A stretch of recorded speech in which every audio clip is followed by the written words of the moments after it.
Hello students, I am अक्षता टंडन। आज का हम लेक्चर लेंगे इलेक्ट्रो पोटेंशियल एनर्जी के। पहले हम कुछ न्यूमेरिकल्स करेंगे, जैसा हमने लास्ट लेक्चर में कहा था कि हम पहले 2-3 न्यूमेरिकल्स लेंगे पोटेंशियल एनर्जी पे, और फिर आज हम शुरू कर देंगे कैपेसिटर्स को। ठीक है, तो कैपेसिटर्स शुरू करने के से पहले इलेक्ट्रोस्टैटिक पोटेंशियल एनर्जी, जो कल हमने किया था टॉपिक, जिसकी हमारी इक्वेशन आ गई थी 1/4πε0 Q1 Q2 अपॉन R। ये हमारी इक्वेशन आई थी पोटेंशियल एनर्जी की, और हमने क्या समझा था कि पोटेंशियल एनर्जी कभी भी एक सिंगल चार्ज के लिए हम डिफाइन नहीं कर सकते हैं। हम किसके लिए डिफाइन करेंगे? We can only define potential energy for a system of charges, जिसमें 2 से ज़्यादा चार्जेस हो, 2 या 2 से ज़्यादा चार्जेस हो। और वो ऐसा क्यों था? क्योंकि जब तक 2 चार्जेस नहीं होंगे तब तक कोई वर्क डन नहीं होगा। अगर एक सिंगल चार्ज है तो वो अपनी इलेक्ट्रिक फील्ड एक क्रिएट करेगा, बट उस इलेक्ट्रिक फील्ड में लाने के लिए या उस इलेक्ट्रिक फील्ड से निकाल देने के लिए दूसरे एक चार्ज की ज़रूरत पड़ेगी जिस पे हम वर्क डन कर रहे हैं। और जब हम ये वर्क डन करेंगे, आइदर कोई एक्सटर्नल फोर्स इस पे काम करे, तो जो वर्क डन हो रहा है वो हमारी एज पोटेंशियल एनर्जी हमेशा स्टोर होती है। एक्सटर्नल एजेंट कब काम करता है? जब हम अगेंस्ट द इलेक्ट्रोस्टैटिक फोर्स कर रहे हैं। बट अगर जो इलेक्ट्रोस्टैटिक फोर्स है वही काम कर जाए, मतलब work done by the system हो जाए, then the potential energy decreases, otherwise the potential energy increases. फिर हमने पोटेंशियल एनर्जी निकाल लिया था कि डाइपोल का केस, हमने तीनों केसेस कंसिडर किए थे और हमने डाइपोल के लिए निकाल लिया था। We had calculated the potential energy जब वो हम उसको लेकर आते हैं इन्फिनिटी से लेकर एक इलेक्ट्रिक फील्ड पे, और उस इलेक्ट्रिक फील्ड पे फिर हम उसको रोटेट करवाते हैं। इसकी भी हमने एक इक्वेशन निकाली थी। नाउ 2 और 3 numericals simply based on potential energy हम लोग करते हैं, and then let's move on to the capacitors, that is your next topic. It says कि if one of the 2 electrons, you can keep on writing as I am saying, कि one of the 2 electrons of a hydrogen molecule, hydrogen molecule का एक electron, जो 2 electrons होते हैं उसमें से एक इलेक्ट्रॉन बाहर का जो है वो is removed, we get a hydrogen molecule ion. One of the 2 electrons of a hydrogen molecule is removed और हमें मिला क्या? We get a hydrogen molecule ion, जैसे हमने क्या लिखा? H2+ लिख दिया। ठीक है। In the ground state of an H2+, the 2 protons, अब ground state में जो H2 मॉलिक्यूल है, ये H2+ जो आयन बना है हमारा, इसमें जो प्रोटॉन्स हैं इनके बीच का डिस्टेंस, प्रोटॉन और प्रोटॉन के बीच का जो डिस्टेंस है, that is equal to 1.5 angstrom दे रखा है। और इलेक्ट्रॉन, अब हमारे पास 2 इलेक्ट्रॉन थे, एक इलेक्ट्रॉन चला गया, जो दूसरा इलेक्ट्रॉन बचा है उसका distance with each of the proton, दोनों प्रोटॉन से उसका डिस्टेंस क्या है? 1 एंगस्ट्रॉम रफली, 1 एंगस्ट्रॉम रफली। ठीक है। Determine the potential energy of the system. तो क्वेश्चन क्या है? One of the 2 electrons, 2 electrons जो आउटरमोस्ट शेल में थे हाइड्रोजन के, वो एक रिमूव कर दिया। अब अगर तुमने एक रिमूव कर दिया तो ऑटोमेटिकली जो मॉलिक्यूल है वो आयनाइज हो गया। आयनाइज कैसा हुआ? पॉजिटिवली आयनाइज हुआ। क्यों? क्योंकि एक इलेक्ट्रॉन हमने हटा दिया, डेफिशिएंसी आ गई है इलेक्ट्रॉन की, तो इसीलिए ये प्लस साइन। तो हमने एक इलेक्ट्रॉन हटा दिया। अब हमारे पास क्या है? वो 2 इलेक्ट्रॉन जो आउटरमोस्ट में थे उसमें से एक चला गया तो एक इलेक्ट्रॉन बचा, और करस्पॉन्डिंग 2 प्रोटॉन हमारे पास है। हमको बताया गया कि ग्राउंड स्टेट में प्रोटॉन्स के बीच का जो डिस्टेंस है दैट इज 1.5 एंगस्ट्रॉम, और इलेक्ट्रॉन और प्रोटॉन, दोनों जो प्रोटॉन्स हैं उनसे इलेक्ट्रॉन का डिस्टेंस इज 1 एंगस्ट्रॉम। इस पूरे सिस्टम का हमको पोटेंशियल एनर्जी निकालनी है। So now let's do it. How can we do it? Simply, ये कुछ नहीं है, इसमें ये लिखा बड़े टेक्निकल तरीके से गया है, अदरवाइज क्वेश्चन बेसिकली अगर देखो तो क्या कह रहा है? एक इलेक्ट्रॉन ले लिया हमने, 2 प्रोटॉन्स ले लो, प्लस है, ये माइनस है, ये दोनों प्लस हैं, प्लस प्लस के बीच का डिस्टेंस दे रखा है 1.5 एंगस्ट्रॉम, और दोनों का इलेक्ट्रॉन से जो डिस्टेंस है वो दे रखा है 1 एंगस्ट्रॉम। अब बस पोटेंशियल एनर्जी निकाल दो सिस्टम की। You basically they have given you a triangle जिनके 3 कॉर्नर्स पे ये 3 चार्जेस रखे हुए हैं। तुम्हें sides of the triangle length पता है, you can directly calculate the potential energy. It is U is equal to 1/4 pi epsilon naught. दो चार्जेस का पेयर लेते रहे, तो this is minus, this is plus, minus E into plus E upon R is 1 angstrom. R1 लिख लो इसको, plus दूसरा भी minus E plus E, minus E plus E upon R2 लिख लो इसको, plus plus E into plus E upon R3 लिख लो इसको। क्या है, R1 इसको हमने लिखा है, R2 इसको हमने लिखा है, R3 इसको हमने लिखा है। E क्या है, ये इलेक्ट्रॉन है, ये प्रोटॉन है, क्या चार्ज हो गया, 1/4 pi epsilon naught is 9 into 10 to the power 9 in bracket. E क्या रहेगा, 1.6 into 10 to the power minus 19, तो minus 1.6 into 10 to the power minus 19 का स्क्वायर अपॉन R1 क्या है, 1 angstrom, that is 10 to the power minus 10, plus again same thing, minus 1.6, minus बाहर रहेगा, 1.6 10 to the power minus 19 का whole square upon R2 is 1 angstrom 10 to the power minus 10, plus ये दोनों plus रहेंगे तो ये प्लस में ही आएगा upon 10 to the power minus 10 angstrom. वो वाला भी कर लो। Your answer comes to be -30। Your U is equal to, just check once, -30.72 into 10 to the power minus 19 joules. Just check the answer once, calculate and check the answer once कि यही आ रहा है सबका। Do the calculations and check. ठीक है, so this is the answer जो हमको मिला। ये हमने क्या किया, सिस्टम ऑफ चार्जेस लिया है कि एक इलेक्ट्रॉन है, 2 प्रोटॉन है, हमें निकालना है इस पूरे सिस्टम ऑफ चार्जेस की पोटेंशियल एनर्जी। ठीक,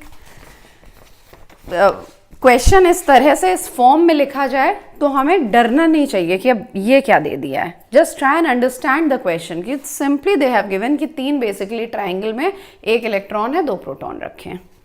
now let's do another one. 3-point charges. Let's write the other one.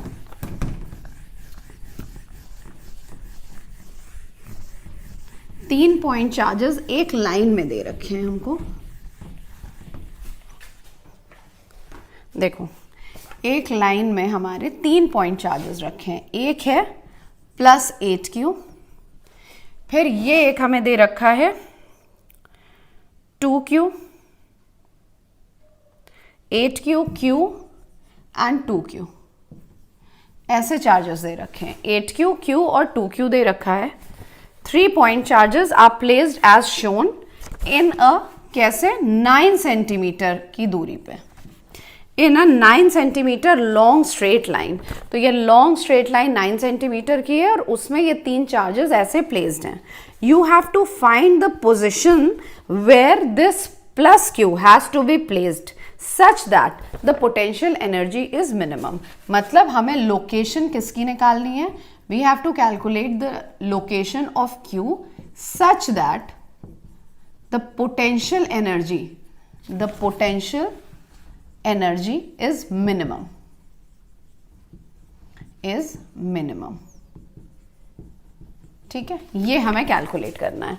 ऐसा लोकेशन ऑफ Q निकालना है कि हम Q को इन दोनों के बीच में कहाँ प्लेस करें कि पोटेंशियल एनर्जी जो है वो मिनिमम हो जाए। बिल्कुल जैसे इलेक्ट्रिक फील्ड और इलेक्ट्रिक पोटेंशियल के केस में हमने किया था कि हम डिस्टेंस क्या मान लेते हैं, x मान लेते हैं। बचा हुआ डिस्टेंस हमने जनरली a डिस्टेंस लिया था टोटल, तो x और a माइनस x माना था। यहाँ पे हमारे पास 9 सेंटीमीटर है तो इसको मान लो x, तो इसको मान लेंगे हम 9 माइनस x, राइट। अब पोटेंशियल एनर्जी सिस्टम का निकालनी शुरू करते हैं। तो let's take it, U 1/4 pi epsilon naught. 2 का पेयर बनाते चले।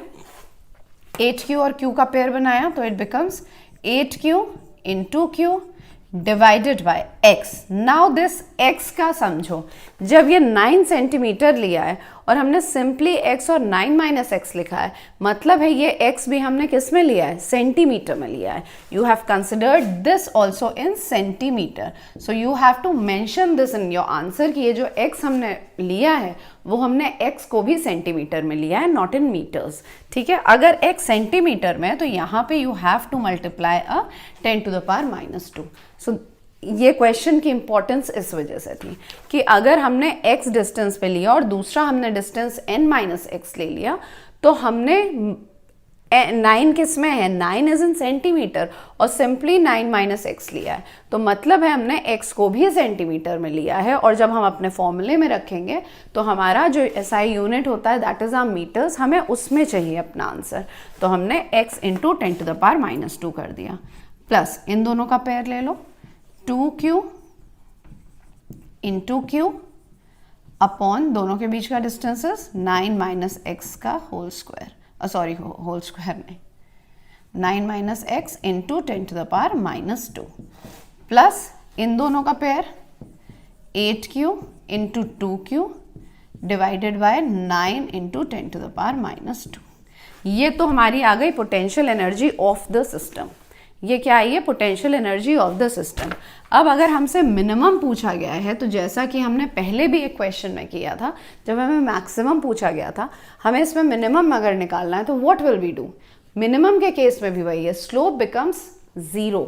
स्लोप क्योंकि 0 हो जाता है तो योर du, और निकालना क्या है तुम्हें, x by dx should be equal to 0, should be equal to 0। अब हमारे पास ये 3 क्वांटिटीज हैं। What you can do is कि इसको this should be equal to 0, तो इसको हम इक्वेट कर देंगे 0 से। d of dx, this whole quantity जो भी ये लिखी हुई है, this whole quantity, this is equal to 0। ठीक है, ठीक है बात। ये एक कांस्टेंट है, ये पूरा इधर चला जाएगा, 0 हो जाएगा। 10 टू द पावर -2 जितने हैं वो सारे उधर चले जाएंगे। जो क्यू स्क्वायर है वो उधर जाके 0 हो जाएगा। So you will be left with, समझ में आया हमने किया क्या, कि जब हम du बाई dx को हमें 0 पुट करना है तो मतलब इसको, इस क्वांटिटी को डिफरेंशिएट करके हम 0 पुट कर रहे हैं जब, तो जैसे ही हमने 0 उधर लिखा तो हम जितने भी ये वाला जो कांस्टेंट है उसको भी राइट हैंड साइड 0 पे भेज देंगे। 10 टू द पावर -2 जितने हैं हम उनको 0 पे भेज देंगे। जितने हमारे क्यू स्क्वायर हैं यहाँ पे हम उन सबको 0 के साइड भेज देंगे, because they all are constants for us. तो हमारा डिफरेंशिएशन में वो काम नहीं आने वाले हैं।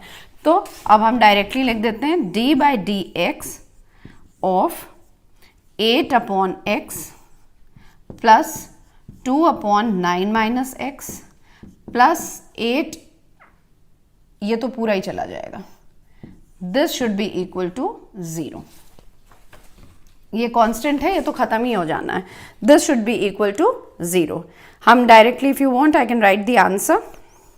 क्यू स्क्वायर भी उधर चला गया था, this all has went. Okay, so now this comes out to be, इसको जब हम करेंगे -4 by x square plus 1 upon 9 - x का स्क्वायर। ठीक है, दिस इज इक्वल टू 0। ये हमारा आएगा, ये हमारा आगे जाएगा -4 by x square plus 1 upon, differentiate जब करोगे with respect to s, this is the answer. ये उधर चला गया, यू गेट 1 अपॉन 9 - x का whole square is equal to 4 upon x square. x upon 9 - x is equal to 2। ठीक है, try and solve it. The answer x equal to हमको क्या मिल जाएगा, we get the answer as x is equal to 2 9s are 18 minus 2x, तो 3x is equal to 18, so your x is equal to 6. x is equal to 6 हमको मिला, so your x is equal to 6 centimetre. x क्या आ रहा है, 6 centimetre, तो ये 6 centimetre होगा, ये 3 सेंटीमीटर होगा। दूसरा आंसर भी एक आता है, दैट इज x हमारा 18 भी आता है, हमारा x हमको 18 भी मिलेगा, बट वो पॉसिबल नहीं है क्योंकि ये 9 सेंटीमीटर का स्पैन है, इसी में ही हमें चाहिए। So take a minute, try and understand कि क्या किया हमने क्वेश्चन में। हमें क्या चाहिए थी, हमें मिनिमम वैल्यू चाहिए थी। तो जब फिर हम मिनिमम वैल्यू की बात कर रहे हैं तो एक्चुअली हम क्या चाह रहे हैं कि हमारा स्लोप जीरो हो जाए। स्लोप अगर हमारा जीरो है तो हम क्या करेंगे, d u by d x. D x क्यों लिया है, because that is the variable in this case. X ही तो हमें निकालना है, तो उसके रिस्पेक्ट में हम देख रहे हैं कि कैसे चीजें चेंज हो रही हैं। तो हमने डिफ्रेंशिएट किया, ये हमारा पूरा कांस्टेंट था, ये कांस्टेंट टर्म्स हमने हटा दिए। This is what we get after differentiation. इस टर्म को हम उधर ले गए, सिंपली सॉल्व किया, you get x is equal to 6 centimetre. तो ये डिस्टेंस हमारा आया 6 centimetre. Let us do one last question, a nice question. एक स्फेरिकल ड्रॉप है, let me rub it first, just note it down।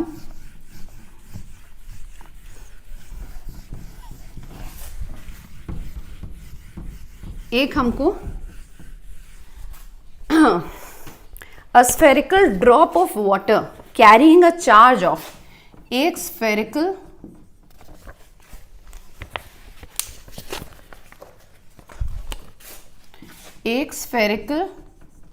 Drop of water है जिस पे charge कितना है 3 × 10⁻⁻10 कूलम, और पोटेंशियल उसकी सरफेस पे है 500 वोल्ट। ठीक है, एक स्फेरिकल ड्रॉप ऑफ वाटर है जिसका charges 3 × 10⁻10 coulomb and it has a potential of 500 volt at its surface. पहला part is what is the radius of the drop. You have to calculate the radius of the drop. Can we calculate? Give me the answer, फटाफट। What will be the radius? हमें क्या क्या दे रखा है, just see. Give me the answer. हमें दे रखा है charge, हमें दे रखा है पोटेंशियल। अगर हम पोटेंशियल का फॉर्मूला यूज करें तो what is unknown to us इस समय, आर ही तो अननोन है हमें। तो अगर हम आर निकाल, सिर्फ आर की ही तो वैल्यू हमको निकालनी होगी।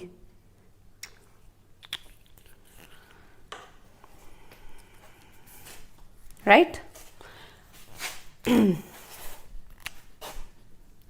v is equal to 1/4πε0 Q/r।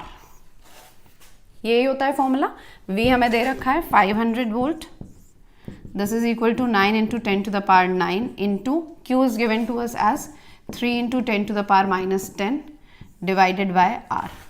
R is unknown to us. R, the value of R will be 5.4. R हमारा आता है 5.4 × 10⁻−3 मीटर्स। ये हमारा R आ गया। ठीक है, अब देखो दूसरा पार्ट ज़्यादा इंपॉर्टेंट है। Second part of the question is saying if two such drops combine to form a single drop, if two such drops combine to form a single drop,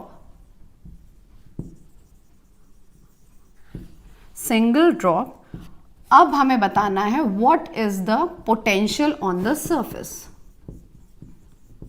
What is the potential on the surface?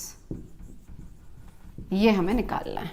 अगर दो ऐसे ही drops जो हैं उनको हम combine कर दें, if we combine these two drops, ये जो ड्रॉप यहाँ पे थी ऐसी दो ड्रॉप हम लें और उन्हें कंबाइन कर दें, तो हमसे पूछा गया है कि अब फिर बताओ कि क्या होगा उसका नया पोटेंशियल। तो आई hope you have copied this, I will do the solution over here.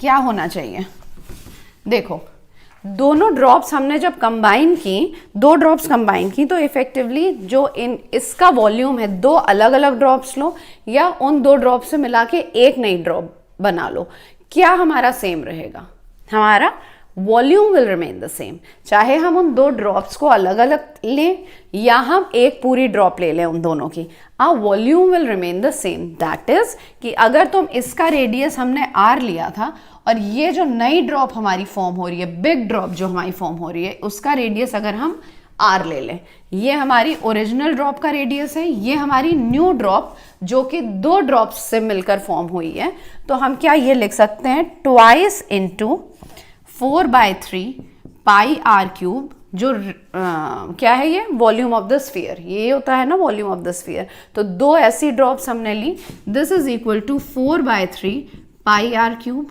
Can we write this? Yes, we can write this कि volume of the new drop, bigger drop is equal to twice of volume of the small drop। ठीक है, अब इसमें 4/3 पाई 4/3 pi cut गया, हमें निकालना क्या है r। So your r is basically 2 to the power 1/3 into r। ये हमको रेडियस मिल गया है उस वाले का। हमें निकालना है पोटेंशियल। दूसरी रिक्वायरमेंट हमें क्या होगी? चार्ज की।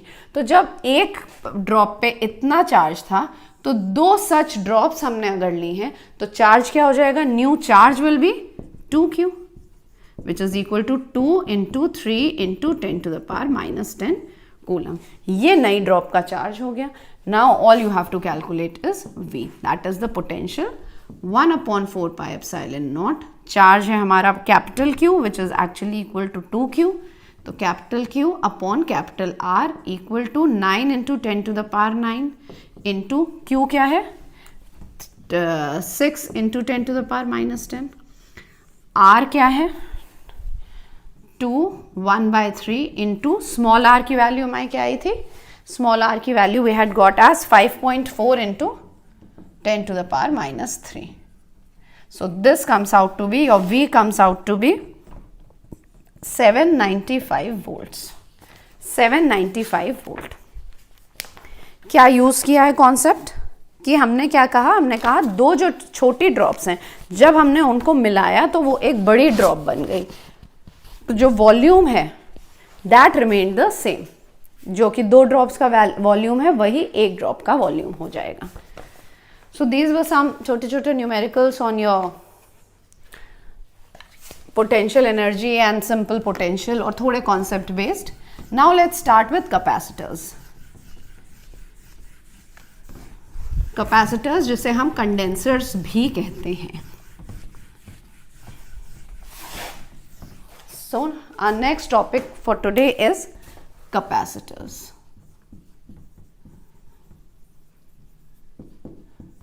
कैपेसिटर्स कैपेसिटर्स ये वर्ड हम लोगों ने बहुत बार सुना हुआ है।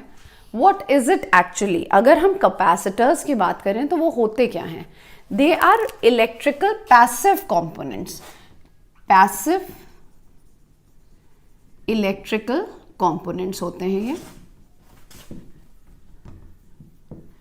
जो कि which have the passive electrical components हैं which have the ability to store electrical charge. Electrical charge ये वो कंपोनेंट्स, ये वो पैसिव कंपोनेंट्स हैं जो कि इलेक्ट्रिकल चार्ज स्टोर कर सकते हैं। अब इस स्टोरेज की ज़रूरत कहाँ पड़ती है? जैसे हमारे फैन हो गए, कूलर के एग्जॉस्ट हो गए, ये सब जब भी हम स्टार्ट करते हैं, जब भी हम स्विच ऑन करते हैं, और पुराने ज़माने में तो और ज़्यादा होता था कि जब भी हम इन्हें स्टार्ट करते हैं तो स्टार्ट करने के लिए इनको बहुत ज़्यादा इलेक्ट्रिक करंट की आवश्यकता होती है। They need a huge amount of electric current. तो इस जगह पे इन कैपेसिटर्स की ज़रूरत आती है। व्हाट दे डू इज़ कि ये स्टोर कर लेते हैं चार्ज, और जैसे ही जहाँ रिक्वायरमेंट होती है वहाँ दे गिव देयर चार्जेस, वहाँ पे वो दे देंगे अपने चार्ज, और उसके बाद फिर से ये वापस से रिचार्ज हो जाते हैं। तो there is where there requirement is कि ये स्टोर, जहाँ पे भी हमें ज़रूरत है कि हमारी स्टोरेज हो इलेक्ट्रिकल चार्ज की, उस जगह पे ये हम कैपेसिटर्स को यूज़ करते हैं। Now the formula, let's come to the formula कि बेसिकली कैपेसिटेंस क्या होती है। Capacitance is actually the measure of the ability to store. Capacitance जो हम कहते हैं वो क्या है? Measure of the ability to store electrical charge. मतलब किसी कैपेसिटर की कितनी ज़्यादा एबिलिटी है कि वो कितना चार्ज स्टोर कर सकता है, वो हमें कैपेसिटेंस बताता है। जैसे इसका काउंटर पार्ट कौन हुआ, रेजिस्टर। रेजिस्टर की क्या होती है, रेजिस्टेंस होती है, वैसे ही कैपेसिटर की क्या है, कैपेसिटेंस है। तो ये मेजर दे रहा है। रेजिस्टर क्या होता है, रेजिस्टर प्रोवाइड्स हिंड्रेंस की करंट ना फ्लो कर पाए, वो उस चीज का, और उसकी रेजिस्टेंस एक होती है, जितनी ज्यादा रेजिस्टेंस होगी उतना ज्यादा वो रोकेगा इलेक्ट्रिक करंट को पास होने से।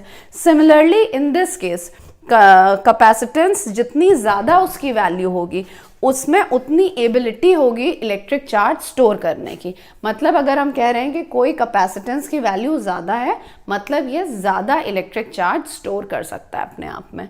But this is a constant, capacitance एक कांस्टेंट होता है।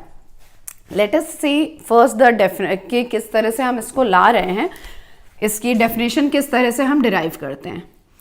मान लो हमारे पास एक कंडक्टर है, ठीक, एक कंडक्टर है जिसमें Q चार्ज है, पॉजिटिव चार्ज है इसमें, दिस इज अ कंडक्टर। अब इसमें हमको, और ये V पोटेंशियल पे है, it is at V potential. अब अगर हमें dq चार्ज और इसमें ऐड करना है, if we have to add dq charge, एक छोटा सा अमाउंट ऑफ चार्ज और इसमें हमें ऐड कर देना है, तो वर्क डन कितना होगा, dw will be equal to v dq। ये हो जाएगा वर्क डन, राइट। ये है हमारा वर्क डन। नाउ इससे हमने क्या समझा कि जो dw है या जो वर्क डन है हमारा, it is basically proportional to potential.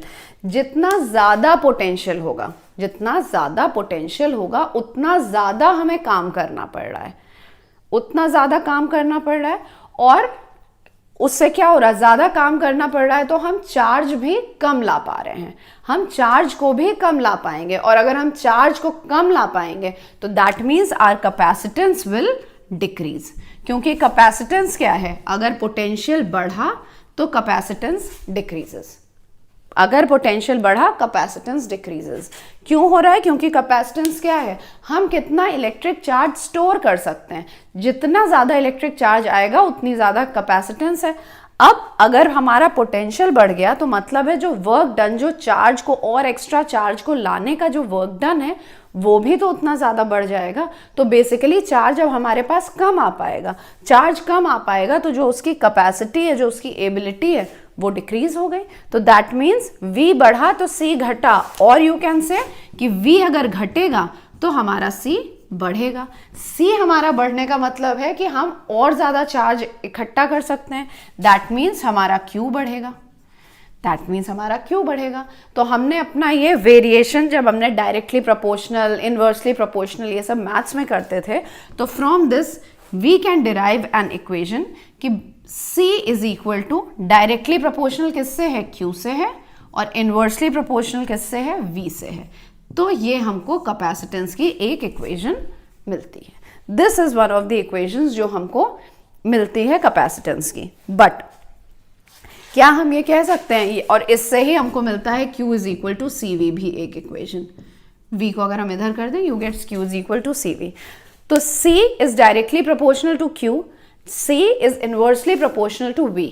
पर ऐसा कैपेसिटेंस की अगर हम सिर्फ बात करें तो ऐसा होता नहीं है। हमारी जो वैल्यू ऑफ कैपेसिटेंस है किसी भी कैपेसिटर की, वो फिक्स्ड वैल्यू है, वो चेंज नहीं होती है। It does not depend on the values of Q and V।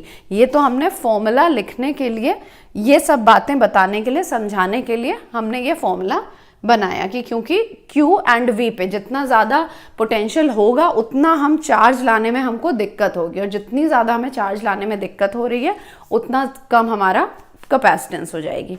उससे हमें ये फॉर्मूला मिला। बट ये जो फॉर्मूला है, जैसे ये दिख रहा है कि C is equal to Q upon V, it does not mean कि ये कैपेसिटेंस डिपेंड करती है Q और V पे। Capacitance is a constant, in it only depends upon the shape and size of the capacitor, shape and size of the capacitor and the medium.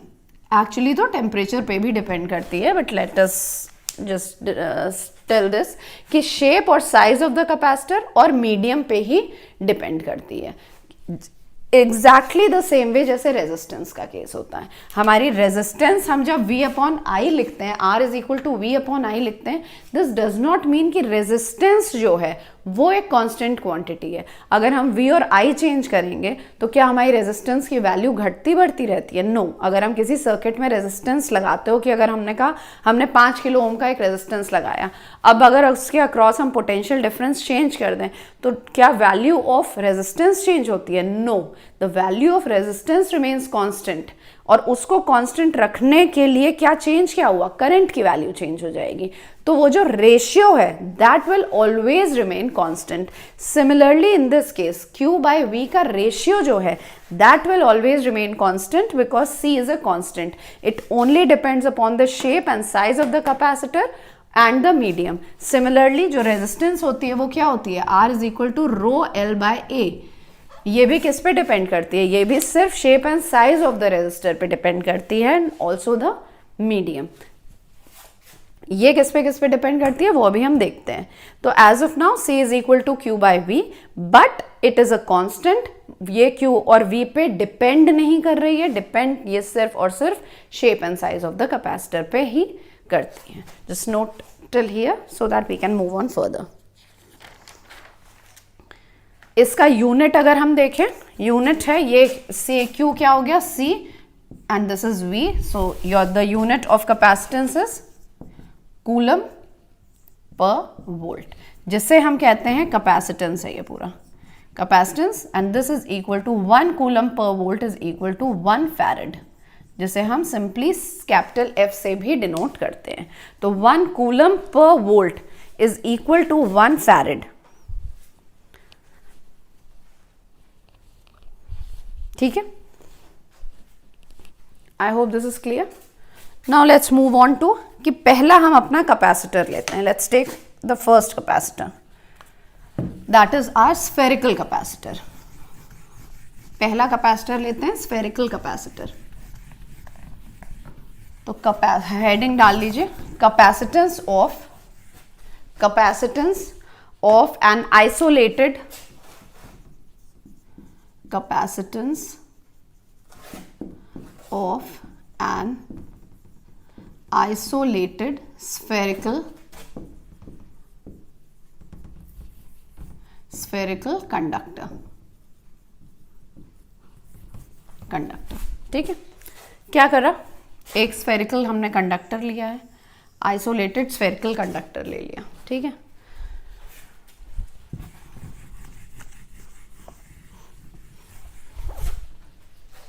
we have taken an isolated, इस पे charge कितना है? Uniformly distributed है, the charge is plus Q और इसका potential is V, radius is R, ये हो गया इसका रेडियस। ठीक है, ये एक स्फेरिकल आइसोलेटेड कंडेंसर है जिसका चार्ज Q जो है दैट इज यूनिफॉर्मली डिस्ट्रीब्यूटेड।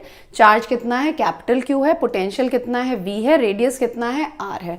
तो V अगर हम निकालें तो इस केस में V कैसे एक्ट करता है? चार्ज कैसे एक्ट करता है? As if it is located at the center. तो पोटेंशियल हमें मिलता है 1/4 पाई एप्सिलॉन नॉट। ये हम लोग कर चुके हैं, this we have done already, कि किस तरह से इसका हम चार्ज निकालेंगे। dq हो जाएगा और dq को इंटीग्रेट किया तो यू सिंपली गेट q। तो ये बिहेव करता है एज इफ कि पूरा जो चार्ज है वो कहाँ कॉन्सेंट्रेटेड है? सेंटर पे कॉन्सेंट्रेटेड है। तो you get q upon r। ये हमारा मिल गया पोटेंशियल ऑन द सरफेस मिल गया ये हमको। और c की हमें वो पता है, c is equal to Q by V। c is equal to Q by V। Q upon V की वैल्यू ये हमें पता है 1/4 pi epsilon naught Q upon R। Q cancel हो गया तो C is equal to 4 pi epsilon naught R। ये मिलती है स्फेरिकल कंडक्टर की कैपेसिटेंस। अब अगर तुम इसमें देखो तो किस पे डिपेंड कर रही है? ये एक्चुअली डिपेंड किस पे करती है? R पे, that is the radius of the sphere. इसीलिए हमने शेप एंड साइज की बात की थी। तो it is depending upon the radius of the sphere. और एप्सिलॉन नॉट की इसलिए बात की जब हमने कहा था it depends upon the medium, क्योंकि आगे हम देखेंगे कि हम दूसरे मीडियम में इंसर्ट करेंगे तो किस तरह से कैपेसिटेंस हमारी चेंज होगी। सो एप्सिलॉन नॉट भी है, आर भी है, दैट मीन्स कैपेसिटेंस किस पे डिपेंड कर रही है, it is depending upon the radius, also किस पे डिपेंड कर रही है, मीडियम पे डिपेंड कर रही है। अगर हम रेडियस को बढ़ाएंगे तो कैपेसिटेंस बढ़ेगी, अगर हम रेडियस को घटाएंगे तो कैपेसिटेंस घटेगी। अच्छा, अगर अब हम कहें कि हमारे पास एक स्फीयर है दैट इज रेडियस उसका 1 मीटर है, रेडियस 1 मीटर है, कैपेसिटेंस कितनी होगी, कैन यू कैलकुलेट कितनी होगी इसकी? C is equal to 4 pi epsilon naught, actually क्या हो गया 1/9 इंटू 10 टू द पावर 9 हो गया, क्योंकि वो तो 1/4 पाई एप्सिलॉन नॉट की है, तो इट बिकम्स 1 अपॉन ये into 1, this comes out to be 1.1 into 10 to the power minus 10 farad। अगर तुम 1 metre, just imagine 1 metre radius का, 1 मीटर रेडियस का एक कैपेसिटर लोगे तो हमें कैपेसिटेंस कितनी मिली 1.1 into 10 to the power minus 10 farad, that is too small, बहुत छोटी सी हमको मिली कैपेसिटेंस। हम इसलिए बता रहे हैं ये ड्रॉबैक्स हैं हमारे स्फेरिकल कैपेसिटर के, हम क्यों नहीं यूज करते हैं कि अगर हमने रेडियस 1 मीटर लिया है तब हमें कैपेसिटेंस कितनी मिलती है 1.1 into 10 to the power minus 10 farad. Similarly अगर हमें मान लो हम कहें कि हमें 1 फैरेड चाहिए कैपेसिटेंस, तो रेडियस कितना आना चाहिए? If I am saying I want 1 farad of capacitance, मतलब 1 is equal to 1/9 into 10 to the power 9 into R. R has to be calculated, R is equal to 9 into 10 to the power 9 metre. ये radius अगर होगी spherical capacitor की तब जाके हमको 1 farad capacitance मिलेगी। So this is the major drawback of your spherical capacitor की इसमें रेडियस बहुत हमें बड़ा साइज ऑफ द स्फीयर चाहिए फॉर अ सब्सटैंशियल कैपेसिटेंस। थोड़ी भी ज़्यादा कैपेसिटेंस के लिए हमको अपना साइज ऑफ स्फेरिकल कैपेसिटर बहुत बड़ा करना पड़ता है, ठीक है। और इसकी पोटेंशियल एनर्जी की जब हम बात करते हैं, potential energy of the isolated spherical capacitor, तो लेट्स डू दैट कि पोटेंशियल एनर्जी कितनी होती है इस स्फेरिकल कैपेसिटर की। मान लो Q तो फाइनल है, ये जो चार्ज है फाइनल है, इनिशियली कोई चार्ज नहीं था, फिर हम एक DQ चार्ज लाए, इनिशियली कोई चार्ज इस पे नहीं है, ठीक है। हमने DQ चार्ज लाना शुरू किया, एक DQ लाए, फिर उसने कुछ इलेक्ट्रिक फील्ड जनरेट की, फिर हम और DQ लाए, फिर हम और DQ लाए, तो क्या हुआ, एक DQ आया, इसने इलेक्ट्रिक फील्ड जनरेट की। जब तुम दूसरा DQ ला रहे हो तो इसने इलेक्ट्रिक फील्ड जनरेट की है, वर्क होना शुरू हो गया। अब यहाँ पे 2 DQ हो गए, फिर जब तुम एक और DQ लाओगे तो और ज़्यादा वर्क करना पड़ेगा, क्योंकि अब इन दोनों की वजह से इलेक्ट्रिक फील्ड है। जब तुम एक और DQ यहाँ पे आ गया, अब जो एक और DQ हम इन्फिनिटी से इस स्फेरिकल कैपेसिटर पे ला रहे हैं, उसको करने के लिए और ज़्यादा वर्क हमें करना पड़ेगा। सो धीरे धीरे धीरे धीरे करके वर्क डन इंक्रीज हमारा होता जाएगा, जैसे जैसे हम और DQ इस स्फेरिकल कैपेसिटर पे इकट्ठा करेंगे। Are you getting my point? इस स्फेरिकल कैपेसिटर पे इनिशियली हमने कहा कोई चार्ज नहीं है, at T is equal to 0, there is no charge, ठीक है। अब फिर हमने कहा धीरे धीरे हम DQ ला के हमने इस पे रखना शुरू किया, एक DQ लाए यहाँ रखा, दूसरा DQ लाए हमने यहाँ रखा। जैसे जैसे तुम इसके ऊपर और DQ इकट्ठा करते जाओगे, वैसे वैसे इस पे और ज़्यादा DQ एड ऑन करना और मुश्किल होता चला जाएगा, वर्क डन ज़्यादा बढ़ता चला जाएगा, right. So your work done is equal to DW is equal to VDQ, ये हमारा वर्क डन हो जाएगा। अब हम वर्क डन को from a formula that is C is equal to Q by V, अगर हम एक इंस्टेंस लें at T equal to T, ये फाइनल नहीं है, ये एक बीच का, कहीं पे बीच का हम इंस्टेंस ले रहे हैं जहां पे हमारा जो Q है that is equal to Q, कि चार्ज जो भी चार्ज है, Q लिखो कुछ भी लिखो, जो चार्ज है वो हमारा इक्वल टू Q है। तो क्या हम इस point of time T is equal to T पे DW is equal to Q by C लिख सकते हैं? क्योंकि कैपेसिटेंस तो remains the same, capacitance remains the same, तो ये दिस विल तो नॉट चेंज, पर Q जो है वो at T is equal to T पे हमारा ये हो गया। Now to find out the total work done, total work done is equal to 1/c which is a constant q dq। ये कर देंगे हम, इंटीग्रेट इसे कर देंगे, इंटीग्रेट किया you gate half of q, integrate कहाँ से कहाँ तक, 0 से लेके टोटल चार्ज इस पे कितना होना है कैपिटल Q, 0 से लेके q तक में q square upon c। So this is the work done and this is actually the potential energy. जो वर्क डन होता है that is stored as the potential energy of that system. तो ये work done हमने एक एक करके हम चार्ज लाते गए, स्फेरिकल कैपेसिटर पे रखते गए, वन बाय वन हम इकट्ठा करते चले गए। तो ये जब हम dq एक चार्ज लाए तो उसके लिए हमने ये इक्वेशन लिखी, और हमें सारा चार्ज उस स्फेरिकल कैपेसिटर पे इकट्ठा करने के लिए हमने इस इक्वेशन को इंटीग्रेट कर दिया फ्रॉम 0 से लेके कैपिटल Q तक, and we get this equation. और this work done is actually the potential energy of the system. So you can write W की जगह हम लिख सकते हैं U is equal to half into q square C। Q को हम क्या लिखते हैं, Q की एक और हमें इक्वेशन पता है, it is equal to CV, right. इसको सब्सटीट्यूट कर दो, इक्वल टू Q की जगह रख दिया CV square upon C, this gives half of CV square. तो ये दो हमें मिल गई पोटेंशियल एनर्जी की equations. One equation is U is equal to half of Q square by C, another is half of CV square. As per our requirement, जो हमें ज़रूरत हो हम ये इक्वेशन यूज़ कर सकते हैं, जिसकी भी हमें ज़रूरत होगी वो इक्वेशन हम यूज़ कर सकते हैं, right. I hope you have understood spherical capacitor. So next let's go on to the parallel plate capacitor. अब हम पैरेलल प्लेट कैपेसिटर, ये हमने स्फेरिकल कैपेसिटर देख लिया, अब हम देखते हैं कि पैरेलल प्लेट कैपेसिटर जो कि मोस्ट फ्रीक्वेंटली यूज्ड कैपेसिटर है उसकी क्या डेरिवेशन होगी और वो किस तरह से आता है। आज हम लोग यहाँ पे पैरेलल प्लेट कैपेसिटर की क्या कैपेसिटेंस की इक्वेशन आती है ये देखेंगे। एनर्जी स्टोर्ड सेम रहता है, जो स्फेरिकल में है वही सेम रहता है, एंड एक दो और डेरिवेशन छोटी छोटी करेंगे and we will stop over there only.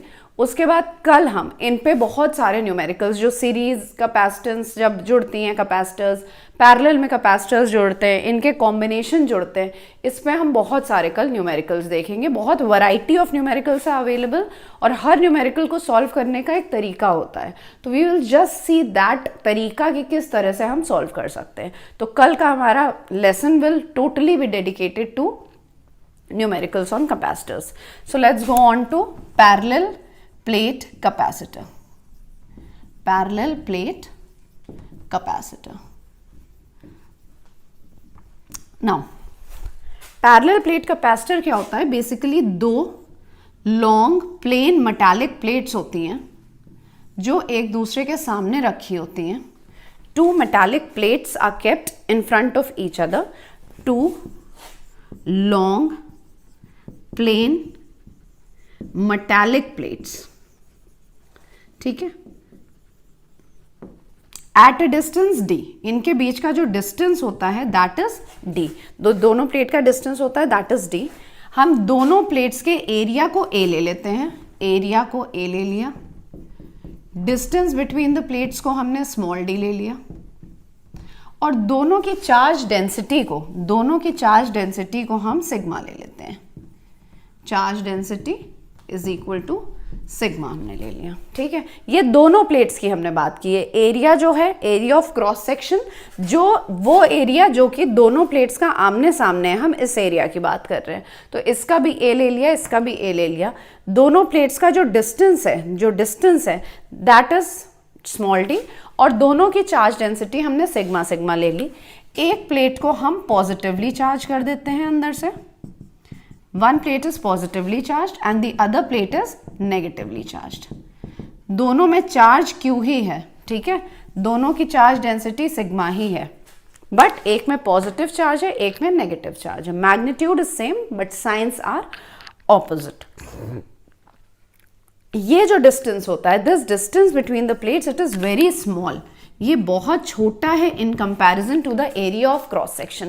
अगर हम जो डिस्टेंस ऑफ कैपेसिटर की जो प्लेट्स हैं उनके बीच के डिस्टेंस की बात करें तो वो बहुत कम है अगर हम पूरे उसके एरिया ऑफ क्रॉस सेक्शन को देखें तो, ठीक है, तो ये डायग्राम हो गया। ये दोनों इंसुलेटेड प्लेट्स पे, इंसुलेटेड स्टैंड्स पे हम इन्हें माउंट करते हैं। ये जो दोनों प्लेट्स हैं इंसुलेटेड स्टैंड्स पे हम इन्हें माउंट करते हैं और इस तरह से दो प्लेट्स होती हैं। So this is the basic structure of your parallel plate capacitor. अब अगर हम C की इक्वेशन पे जाएं तो that is C is equal to Q upon V। This V is actually delta V। ये जो हम V की बात करते हैं this is actually delta V। Delta V क्या मतलब हुआ? Potential difference. जब स्फेरिकल की भी हमने बात की थी तब भी हमारा वो डेल्टा V ही था, बट वहां पे हमने डेल्टा V नहीं लिखा क्योंकि जो दूसरा part of the spherical capacitor है वो हमने अज्यूम कर लिया इट इज एट इन्फिनिटी, वो इन्फिनिटी पे है। तो अगर वो इन्फिनिटी पे है तो उसका पोटेंशियल 0 हो गया, इसलिए हमने वहां पे सिर्फ V मेंशन किया। Now since here we have two plates, इसलिए हम लोग चीजें क्लियर कर रहे हैं कि C इज इक्वल टू ये जो डेल्टा V होता है this is nothing but the potential difference between the two plates. ठीक है, अब इसको हम कैसे डिराइव कर सकते हैं, लेट्स सी दैट। E अगर हम एक मिड पॉइंट ले लो इन दोनों कैपेसिटर के बीच में, इसमें इलेक्ट्रिक फील्ड किस डायरेक्शन में होगी? इस डायरेक्शन में होगी। और इलेक्ट्रिक फील्ड क्योंकि प्लेट्स के बीच में बाउंड है so energy is also bound in this case. Energy भी हमारी क्या है? Energy is bound. उस केस में क्या था? स्फेरिकल के केस में, स्फेरिकल के केस में when we had a spherical conductor हमारे पास था तो इसकी जो एनर्जी है वो बाउंड नहीं है, प्लस होने की वजह से इट इज रेडियली, जितनी इलेक्ट्रिक फील्ड लाइंस है दे ऑल आर आउटवर्ड, ये बाहर की तरफ जा रही हैं, तो हम एनर्जी को बाउंड नहीं कर पा रहे थे। इस केस में हम एनर्जी को, क्योंकि प्लेट्स के बीच में ही हमारी इलेक्ट्रिक फील्ड ऑफ लाइंस हैं, तो हम एनर्जी को क्या कर पा रहे हैं? बाउंड कर पा रहे हैं। तो energy is bounded in this case. ठीक, अब इलेक्ट्रिक फील्ड अगर हम इस पॉइंट पे कहीं पे लें तो इसकी वजह से इलेक्ट्रिक फील्ड यहाँ पे क्या होगी? हम लोगों ने प्लेन शीट ऑफ चार्ज की वजह से इलेक्ट्रिक फील्ड निकाल रखी है, इसकी वजह से होगी सिग्मा अपॉन 2 एप्सिलॉन नॉट। इस पॉइंट को मान लो A, let this point be A, तो E मान लिया हमने, E एट A। इसकी वजह से इस डायरेक्शन में होगी, इस प्लेट की वजह से सिग्मा अपॉन 2 एप्सिलॉन नॉट, और इसकी वजह से भी इस डायरेक्शन में होगी towards the plate, sigma upon 2 epsilon not. That is sigma upon epsilon naught, ये हमको मिल गया। ठीक है, ये हमें इलेक्ट्रिक फील्ड मिल गई इस पॉइंट पे, ए लिख दिया है, दिस इज पॉइंट। एक पॉइंट पे कहीं भी बीच में हम देखेंगे हमें अपनी इलेक्ट्रिक फील्ड की जो इक्वेशन है वो यही मिलेगी, विच इज एक्चुअली, इसको हम क्या लिख सकते हैं? Q upon epsilon naught A, क्योंकि हमने क्या लिया है? एरिया ऑफ क्रॉस सेक्शन लिया है, Q हमने चार्ज लिया है, तो हमने सिग्मा को एक्चुअली क्या लिख दिया? Q अपॉन A, जो कि उसकी डेफिनेशन होती है। So this is Q upon A, हमें A मिल गया दिस। नाउ पोटेंशियल डिफरेंस कैसे हम डिफाइन करते हैं? Potential difference can be written as E into D, लिख सकते हैं ये हम। अभी हमने लास्ट क्लास में वी हैड डन दिस कि E is equal to the potential difference divided by the displacement, तो वही चीज हमने कर दी। Delta V is equal to E into D, मतलब Q D upon epsilon naught A, ये हमें मिल गया डेल्टा V। नाउ ये इक्वेशन हमारे पास है, तो now we get C as equal to Q upon delta V की जगह ये लिख दो Q D upon epsilon naught A, you get C as equal to Q cancel हो गया, epsilon naught A upon D। तो पैरेलल प्लेट कैपेसिटर में भी अगर तुम देखो तो it is not depending, the value of your capacitance is not depending upon V और Q, it is only depending upon the dimensions, that is area of cross section of the plates, और D जो कि distance है plates के बीच में। ये जो C है ये कहाँ? ये ना Q पे डिपेंड कर रहा है ना ये V पे डिपेंड कर रहा है, ये डिपेंड किस पे कर रहा है? ये सिर्फ डिपेंड कर रहा है एरिया जो cross section of the plates है, D जो डिस्टेंस बिटवीन द प्लेट्स है, और epsilon not permittivity of free medium, मतलब मीडियम पे भी डिपेंड कर रहा है। परमिटिविटी अभी फ्री स्पेस के लिए है, अभी हम जब नेक्स्ट लेक्चर्स करेंगे हम लोग डाइलेक्ट्रिक्स इसमें इंट्रोड्यूस करेंगे, तब हम देखेंगे कि कैसे चेंज होता है। तो C is equal to epsilon naught A by D, ये हमारे पैरेलल प्लेट की कैपेसिटेंस आती है, और इसकी भी जो पोटेंशियल एनर्जी हमें मिलती है that is half of CV square, also half of Q square by C, ये सेम हमें इसके लिए भी मिलती है। Now I hope you have noted it down, simple understanding, parallel plate है, क्योंकि हम पैरेलल प्लेट का ऑलरेडी इलेक्ट्रिक फील्ड निकाल चुके थे तो हमने इलेक्ट्रिक फील्ड के हिसाब से इसकी डेरिवेशन कर दी, और जब C की वैल्यू आई तो हमने देखा कि it is equal to epsilon naught A by D। मतलब ये किस पे डिपेंड है, ना Q पे ना V पे, सिर्फ डिपेंड किस पे कर रही है, A पे D पे। अगर हम कह दें कि अभी कैपेसिटेंस की वैल्यू ये थी, अब हमारी जो वैल्यू है, लेट्स टेक वन छोटा सा न्यूमेरिकल, एकदम वेरी स्मॉल न्यूमेरिकल। इसमें हमको निकालना है वर्क डन, ठीक है, वर्क डन निकालना है। हमें दो कॉन्फ़िगरेशंस दे रखी हैं, एक ये दे रखी है, एक ये दे रखी है, ये डिस्टेंस D दे रखा है, दोनों की सिग्मा सिग्मा Q दे रखा है, एंड A, ये दोनों प्लेट्स की हमें दे रखी है, एक पॉजिटिव है एक नेगेटिव प्लेट है। ये हमारी इनिशियल कॉन्फ़िगरेशन है, एंड देन फाइनल कॉन्फ़िगरेशन हमें एक दे रखी है जिसमें ये दूसरा कैपेसिटर है, दूसरा डायग्राम है, ये दूसरी। नाउ यहाँ पे हमने डिस्टेंस क्या कर दिया है, we have made it 2D, इसको अब हमने बना दिया है, और ये सिमिलरली माइनस प्लस ये Q ही रहा, बाकी कोई चेंज नहीं आया। क्या चेंज हमने कर दिया, 2D। हमसे क्वेश्चन पूछा गया है कैलकुलेट द वर्क डन, ये इनिशियल है ये फाइनल है, calculate the work done to move the capacitors from this initial position to final position. Capacitor की जो प्लेट्स हैं वो D डिस्टेंस से 2D डिस्टेंस करने में हमें कितना वर्क डन होगा, तो हमें क्या कैलकुलेट करना पड़ेगा, UF, जैसा हमने कहा था डिफरेंस इन पोटेंशियल एनर्जी अगर हम कर लें तो now difference in potential energy half of Q square by C हम लेते हैं, Q square by C final minus Q square by C initial. Q तो चेंज हो नहीं रहा है, Q तो वही रह रहा है।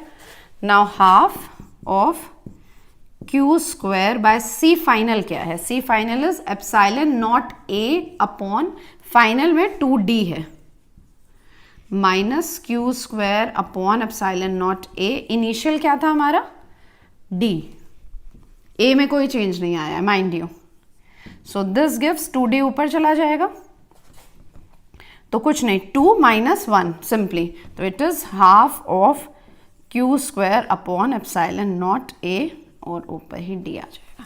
This is your answer, this is the work done. इतना वर्क हमारा हम कर पाएंगे अगर हमें प्लेट्स को D डिस्टेंस से 2D डिस्टेंस में ले जाना है। So this is the potential energy, this is the work done which is saved as the potential energy of this system.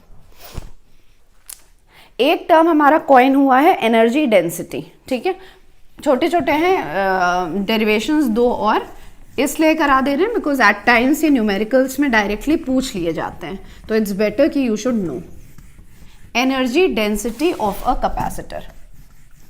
Energy density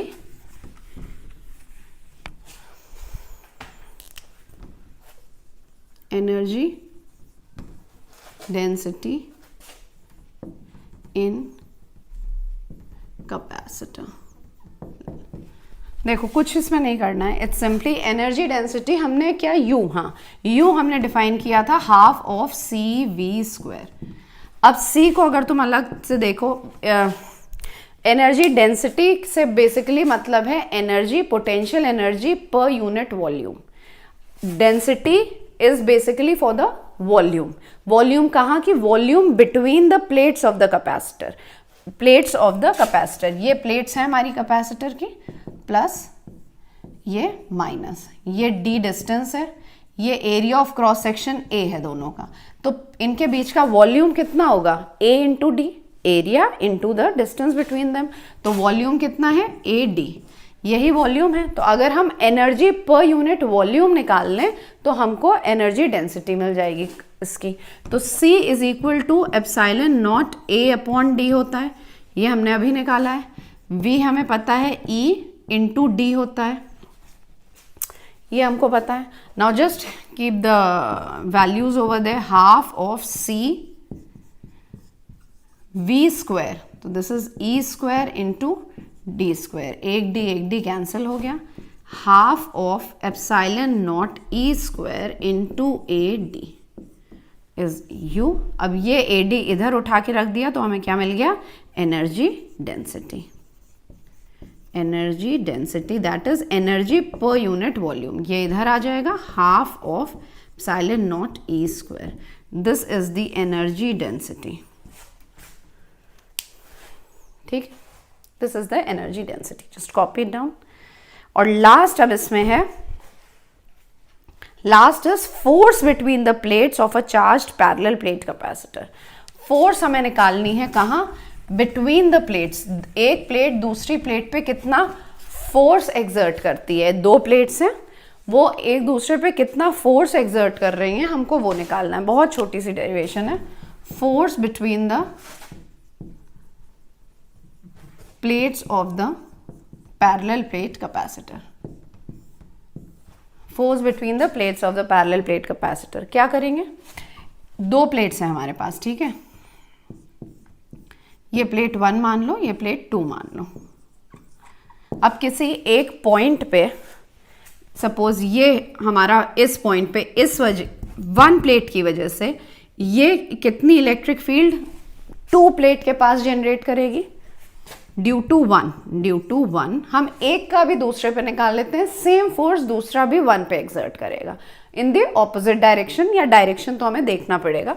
तो 1 की वजह से 2 पे कितनी इलेक्ट्रिक फील्ड होगी, E is equal to sigma upon 2 epsilon naught. ये हम कहते हैं सिग्मा, हम लिख सकते हैं Q अपॉन A। ठीक है, ये हमें E पता चल गया। अब इसकी वजह से ये इलेक्ट्रिक फील्ड यहाँ पे है, तो इसकी वजह से फोर्स कितना होगा, force will be equal to Q into E। इस पे चार्ज कितना है, Q चार्ज है, तो Q into E is the force. So this is Q square 2 epsilon naught A। This is the force जो कि एक प्लेट दूसरी प्लेट के ऊपर एक्सर्ट कर रही है। दिस इज द फोर्स जो एक प्लेट दूसरी प्लेट के ऊपर एक्सर्ट कर रही है।